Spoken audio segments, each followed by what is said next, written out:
actually really did not like the word and the phrase digital nomad for the first few months. I told people to stop calling me that.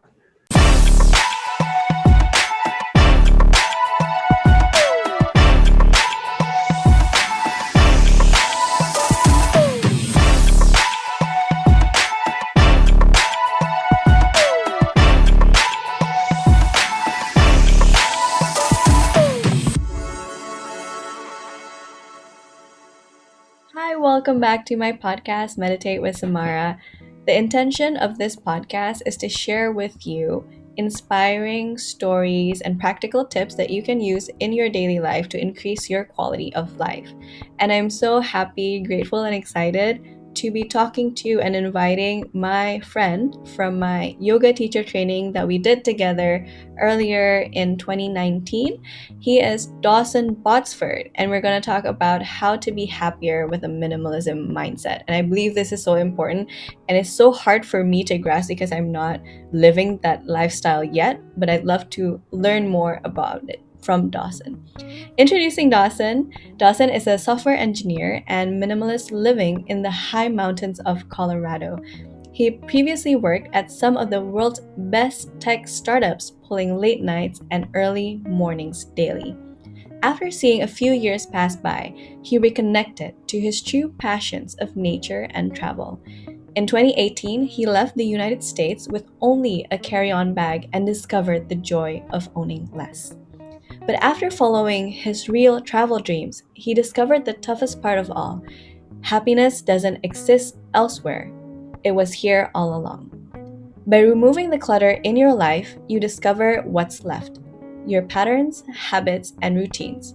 This is where the real self-work begins. Wow, that's such an amazing intro. I'm just reading it out. I can't wait to talk to Dawson about this, and welcoming to this podcast. Hi, Dawson. Hi there. Thanks for having me. Thank you for being here, for your time, and sharing your journey as well. Can you tell me a little bit more about your experiences being a minimalist, or just more about who you are? Sure. Yes, so I am from the United States originally, but I did move around a lot growing up. So I was originally from Florida, spent a few years actually living in the Bahamas growing up, which really intertwines into this story because at a young age I got to see different cultures. And so I was living in the Bahamas with, people who are surfing all day and going swimming, catching fish all day, that kind of thing,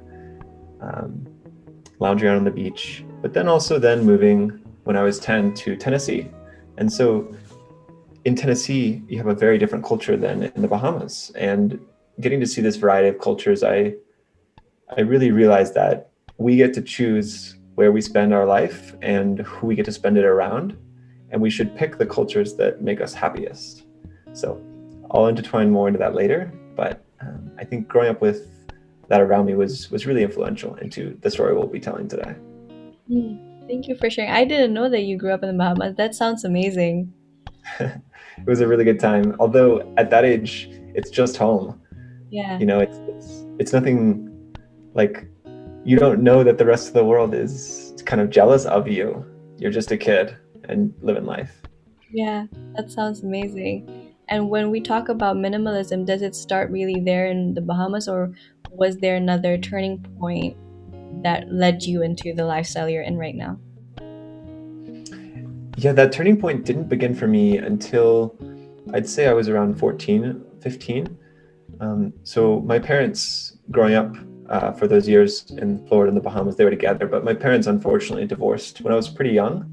And so at that age, already at about 10, I got to see how differently you could live your life and how differently you could take care of your home and take care of your possessions and just what you choose to put around you and, purchase and keep in your home. In that my dad collects quite a few things and my mom keeps her house quite essential. My mom is not a minimalist by far. She has a lot of decorations, which they're beautiful. And it's something that I can't really achieve that. I don't have the eye she does for design and whatnot, but I really did notice that there's a big difference between keeping around you what's necessary and keeping around you just things you haven't yet gotten around to getting rid of. And so I think that's when it started, is seeing the difference between my parents.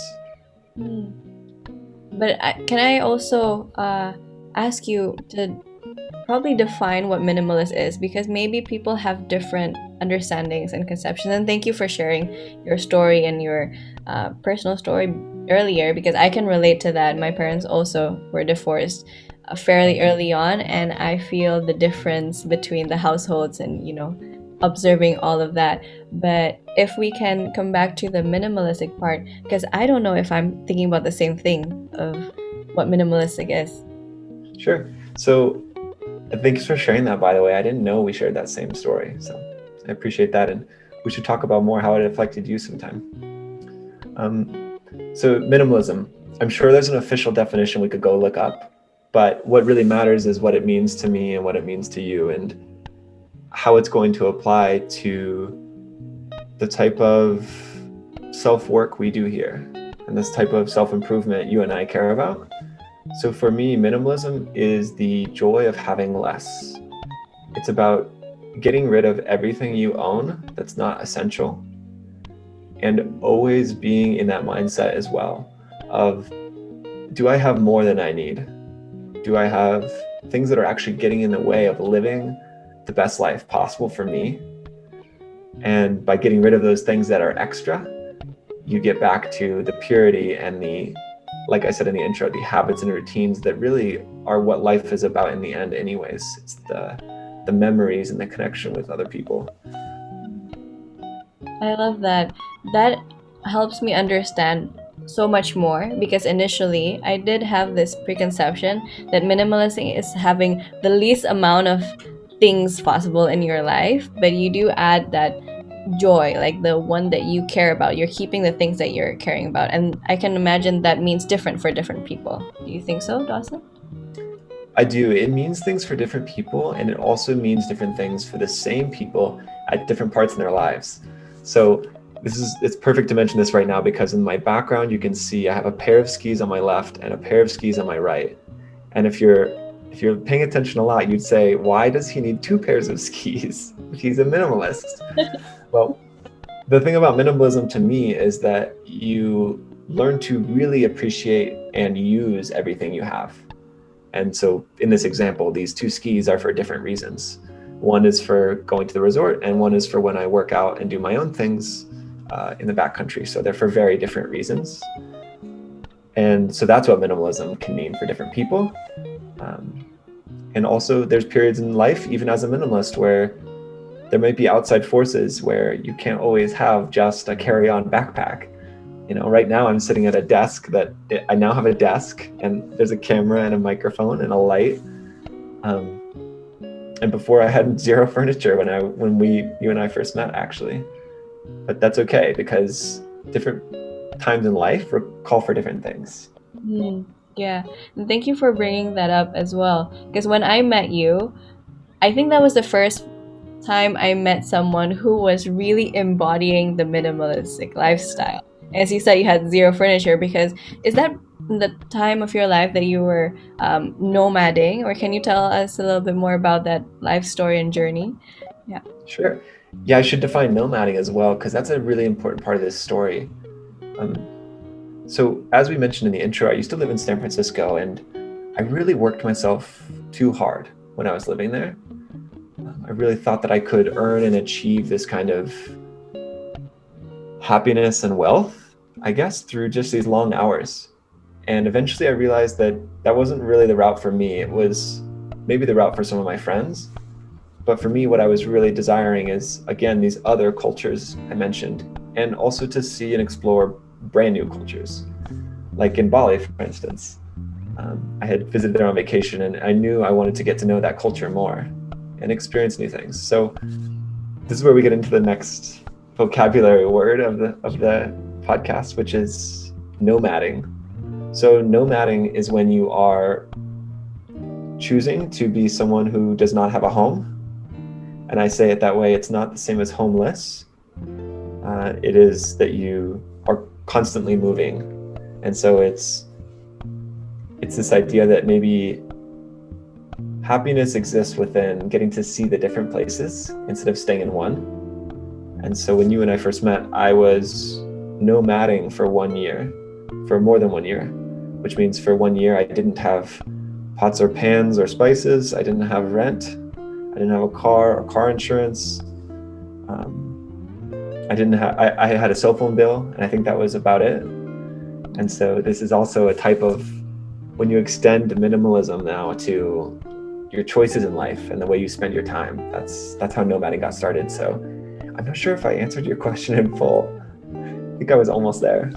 I believe so, because now I get to understand a bit more about the process of, being a nomad. Because in my head, being like a digital nomad, maybe what you were doing as well, is like the absolute lifestyle. You can just be on your laptop and work and then enjoy wherever you're doing and having all these adventures rather than just being at home. But again, maybe that is different from other people. I'm wondering, how did that process of being a nomad and also being a minimalist add an increase to your happiness and joy in your daily life? You're right about the idea that as a digital nomad, sometimes you can lay back with your laptop and work on a beach. But that wasn't at all where the happiness actually ended up existing. For me, that's kind of the Instagram filter on what digital nomading is. And I actually really did not like the word and the phrase digital nomad for the first few months. I told people to stop calling me that until I was just, I think it was probably talking to Jeremiah, actually, who's one of our friends from teacher training, because he also does this lifestyle as well. It was kind of getting down to the answer of, yeah, you are a digital nomad. Stop trying to push it away. And really, by embracing that, I realized that the joy was that I was a part of this community, this community of digital nomads that I was originally really didn't like. I found connection to those people and to the nature and places where we were, like Bali, for instance, the beach in Bali, going on these scooter rides, going to the different, events we were having during our training. And by having less possessions, I could hop on a scooter and go to a different town and actually check out of that other hotel and actually have everything on my back. And when I'm late for the bus, I can run to the bus with everything I own on my back. And when I meet someone who they're just too interesting to let them go, I can go travel with them. And that's where the happiness I ended up discovering for me was, in that you can kind of chase your dreams for some amount of time. That's amazing. I am smiling like ear to ear because I really hear the joy coming out of you as you tell that story of yours. And it really radiates, because right now, maybe being a nomad, or I don't know, with the situation of the COVID and the pandemic, it has brought us to be a little bit more adjusting with our initial lifestyle pre-COVID. So are you, if I may ask, are you still doing this nomad or minimalistic lifestyle even within the pandemic situation? Yeah, there's two answers there. One, I'm not nomading. No. I definitely have a home now. I have rent and I have car insurance, and all the things I was saying were things you want to break free, I'm now partaking in. And that was quite an adjustment. It was difficult to kind of increase these responsibilities that keep you in one place. But along with it came a lot of maturing and becoming, kind of embracing that change in the way that all of us have been forced to with 2020, and I guess now some of 2021. But of course, with travel restrictions and whatnot, it would have been the type of nomading I was doing wasn't even possible anymore. It would have been against the international travel laws, actually. So that said, I am still a minimalist, and I think about and try to figure out what that means for me every day now, because I do have so much more than I used to have. But it's also just because I'm living a different kind of life than I used to have. Yeah. And if I may ask, how do we become a minimalist like you? Like, how do I even start to start that process? Because I have so many stuff.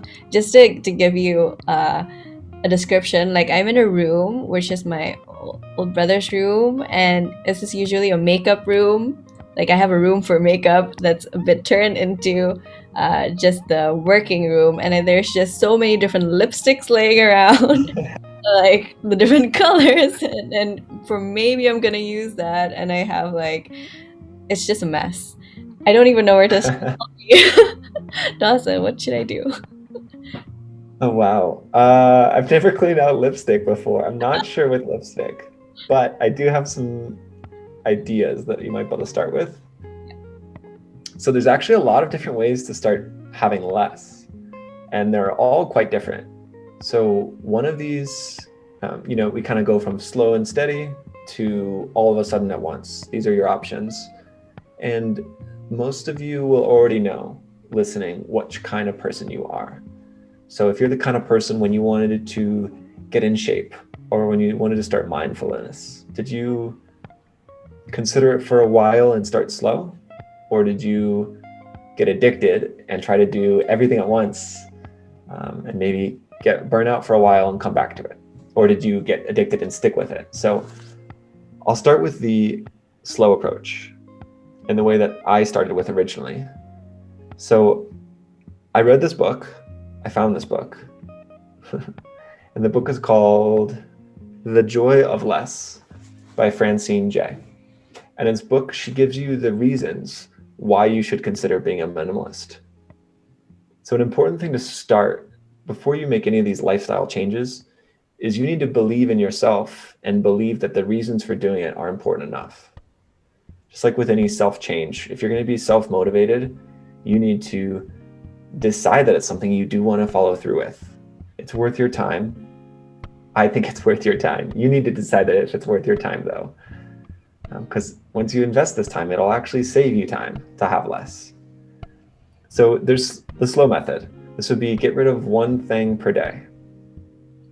And part of this get rid of one thing per day, this is a technique I continue to use. I have one box in my house at all times. It's the box to give away, to take to a thrift store, or to take to the garbage. This one box, I know where it is. It's in my closet. It's up above everything and hidden away.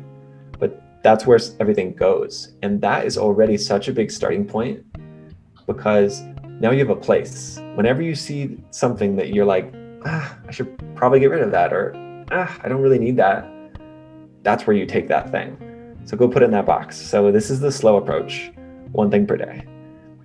Then you could do what I did, which is actually the medium kind of approach here, which is decide that you're going to leave your home and the country and that you don't want to pay for a storage unit, and then take the next few weeks or months to try to get rid of everything possible.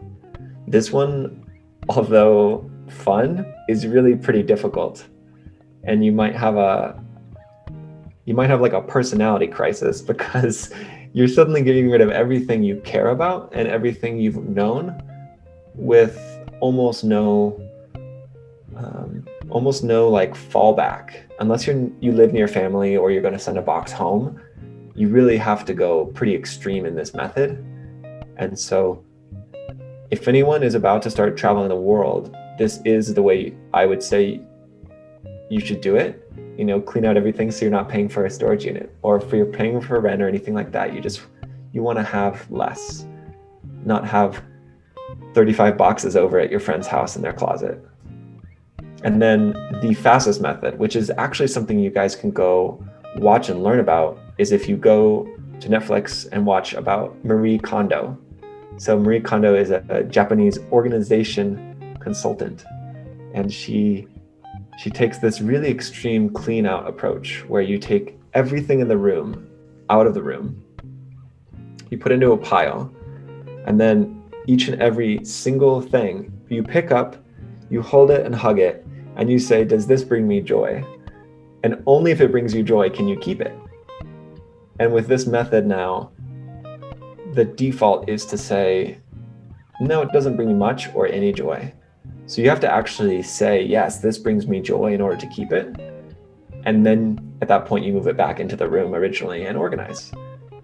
And she has a lot more to it, but check out Marie Kondo. Her TV show is called Tidying Up. Yeah.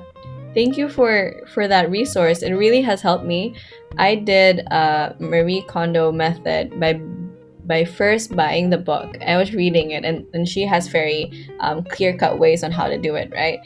And then there must be something wrong in the way I do it, because as as soon as I do like these holding all of my things in my closet, for example, like the clothes that I like to use or not, and then somehow it just gets filled again. I think I have a shopping row, and it feels like, why do I have to do this again? I thought I just did this like last year. Now I have more clothes. But Oh. it's something that I need to honestly practice. And hearing from you, I'm inspired. Maybe if you jump back to step one of what are the motivations, maybe that could help. But you sound like you're in a tough situation too. No, but yeah, I think it's important also for the reason now in my head is now I'm understanding more about the waste of the fashion industry and the impact it has on the the surroundings of just my hometown, and that has given me a bit more consciousness and awareness of not shopping all too much and trying to find that joy not hedonically from buying things, but really finding it within myself through whatever means that I'm doing now, a bit more meditation and stuff like that, and it works. I like that you brought that part up just now. Before we continue on, I think it is worth pausing and emphasizing that there's the environmental factor as well, which we haven't even brought up. So all of the compelling reasons so far we've discussed are just self-centered reasons. What can I benefit from and how can I have a better life? But it goes even deeper. It's how can I help the planet more, and how can I not take part in consumerism. It's these outside pressures that are pushing us to be hoarders or people who collect. And yeah, there's a great impact on your personal mindset and also the environment that can come from this. Yeah, thank you for highlighting that.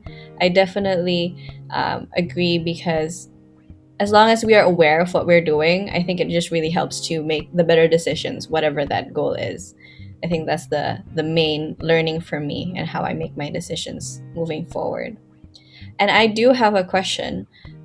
Seemingly that I have a lot of barriers in terms of even my personal barriers in being a minimalist. Let's say I have an attachment to the books that I've bought, because I have so many books. For example, I don't read them anymore. I could give them away, but sometimes these books remind me of someone else or a period in my life. So I have that sense of I want to keep it, but I'm not really using it. So I'm not sure how much joy it's giving me. How would you suggest me to get around this? Or for our listeners who also have that initial resistance of attachment? I think this is such a good question, because this is now the hands-on direct, how can I make a change now? And this is really where it starts. It's when you hear these words, how are you going to respond? Which I can tell you're doing, Tsamara. So this is really cool to see. So let's take your books as an example. And I'll start by just describing what I did with my books when I moved out. So I think I had a collection of 10 or so books, which maybe less or more. How many would you say you have right now? I have like maybe less than 1,000 or something. Our house is like a library. Okay, so you have a library. Well, then this is going to be a pretty different story. Wow. We have a lot of books. It's crazy. Yeah. Well, then maybe my story won't apply as much to yours, but it will to some others. And so I'll tell you mine real quick, and then my dad. So I recently helped my dad start to organize and take care of his house, which we'll get to in a sec. But he was close to a hoarder, which means he had 3-4 bedrooms of possessions that he wasn't really using. So for my example, I had 10 books. I was attached to all of them because I'd already gotten rid of the ones I didn't care about. So I liked all the books I owned. And I realized and decided that what's the best So you can take it in your hand and think, what is the best way that this possession could be used? Could someone else enjoy this more than me? Could someone else be reading this? Could I give this to a friend I love and care about? Because this book brought me so much joy, I think it would bring this other person so much joy. And so for me, I either gave away, gifted, or took to the thrift store every single book, except for one book. And that was The 4-Hour Work Week, which is kind of the book that started digital nomading and this travel. And it's because I had so much attachment, I didn't want to get rid of it. And it's been in a box in the closet in California now for 3 to 4 years. And only today and recently can I say I should have just gotten rid of it. Because what happens is I can order a new one or go buy a new one now, which, back to the environmental factor, yes, that is more wasteful.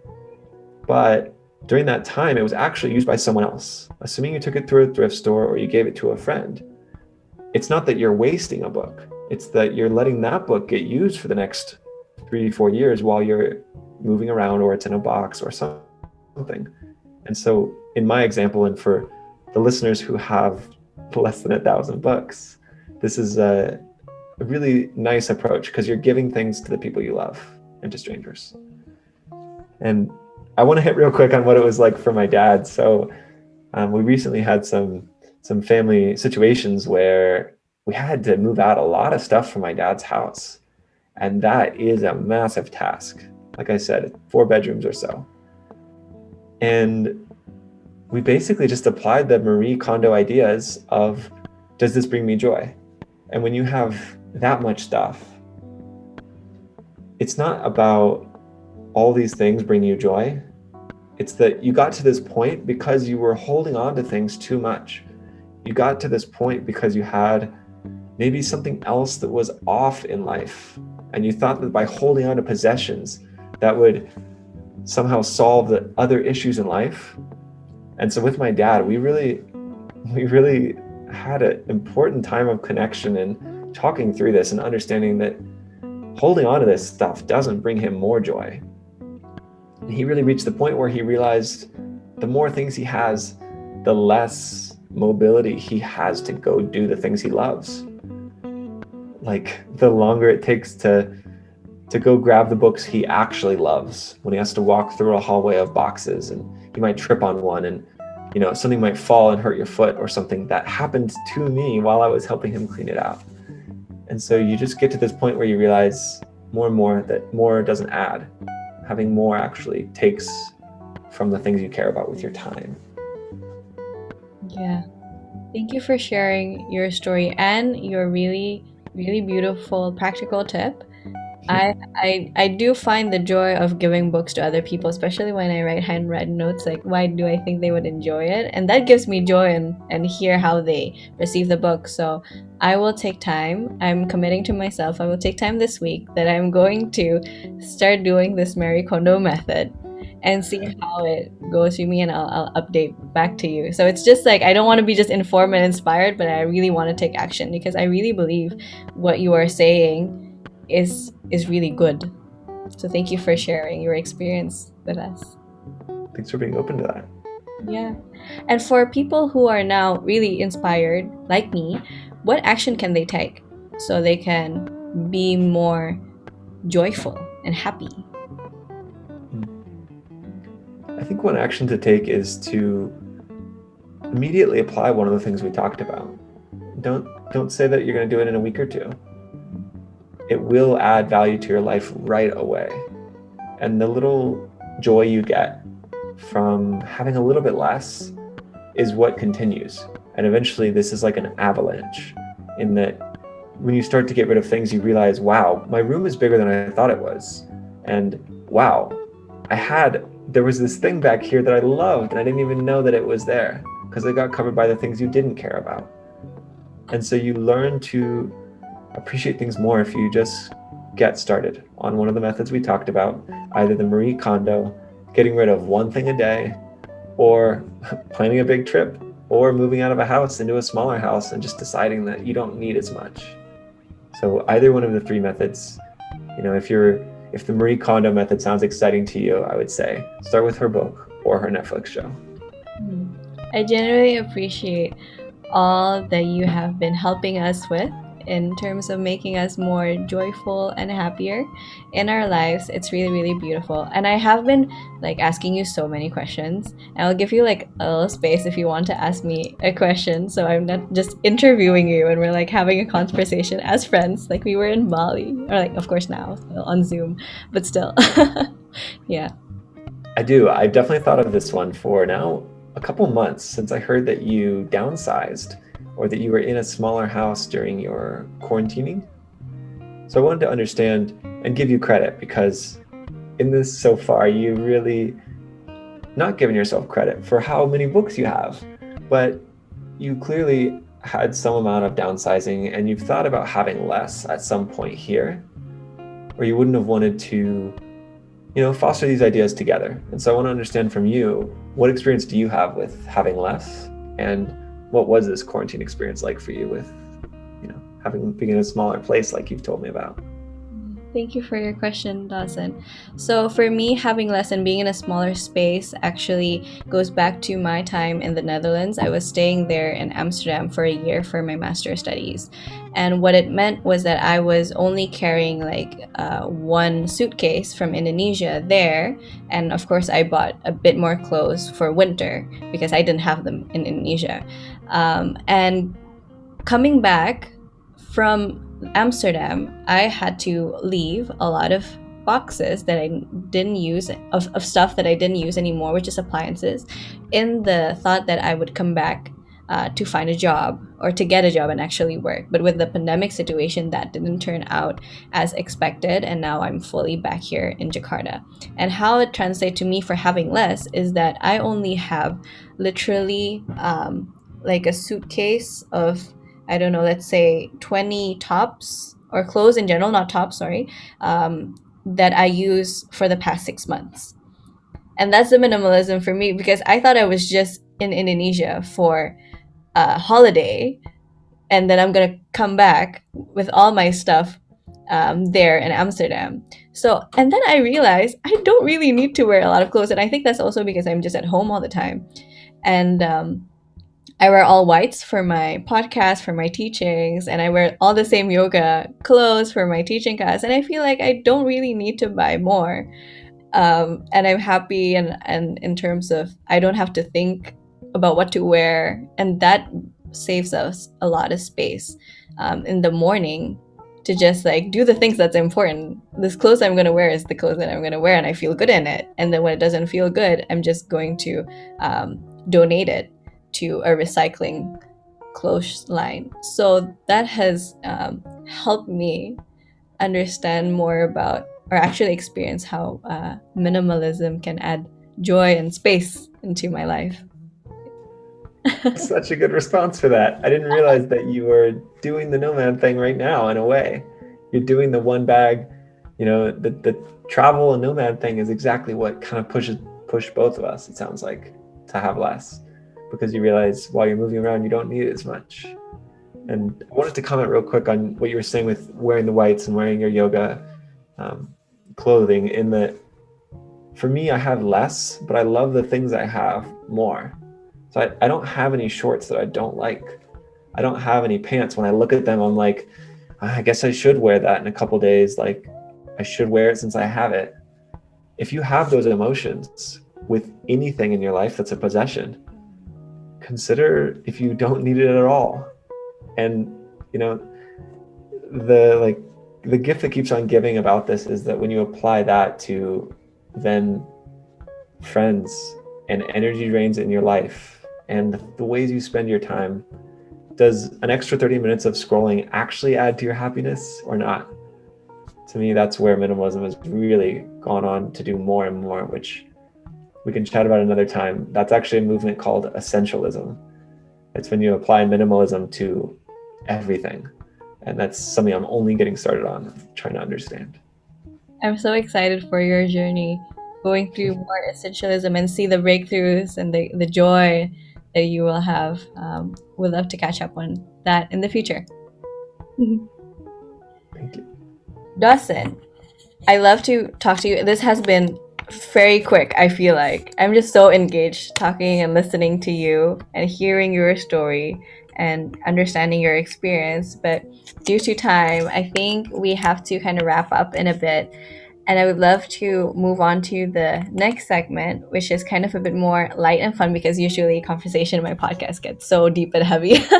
I would love to ask you, or more like do a little game with you called the Fire Round Association Word, if you're up for it. I'm up for it. I'm nervous, but I'm up for it. That's okay. It's okay. Nervous is a natural response for guests for this, but the words that I've chosen 5 words, are all from your website, dawsbot.com. So I'm excited to say these words. Are you ready, Dawson? I am as ready as I could be. Okay, let's start. First word, uplift. Each other. Second word, humanitarian. Aid. Third word, happy. Now. Fourth word, knowledge. Everywhere. And fifth word, Tony Robbins. Tall. Yeah, you did. How did you feel? Was it nervous or awkward? No. How do you feel? We did. Thank you. Thank you for pushing me just now to go beyond my barriers. Thank you. Thank you, Dawson, for this time of connection, for this time of sharing and courageous and vulnerability and everything. If you have any last words for our listeners, is there anything that you would like to say and where they can follow you through your journey? It would be great. Thank you. Sure. Yeah, last words is I would say continue to listen to podcasts like this that give life to you. In this world, it's so easy to get pulled in and think that you need some of these just draining things like I was mentioning before, scrolling too much or spending too long doing things that aren't loving, connecting, being outdoors and being with the people you love. And when you do turn in to technology and turn on your podcasts and turn on YouTube videos, I've just found such a big improvement of if that content is something uplifting, that's going to add so much to your life. Because think about the difference between listening to something uplifting, listening to nothing at all, or listening to something that's going to make you feel worse about yourself. Most of the world is going through experiencing neutral or negative things like that. So if you're adding positivity, it's just going to keep giving in ways you can't even anticipate. And to follow along with my journey, you know, if I do anything important, you'll hear about it. I feel like you don't really need to search too hard. I'm just another voice to add to the podcast here. So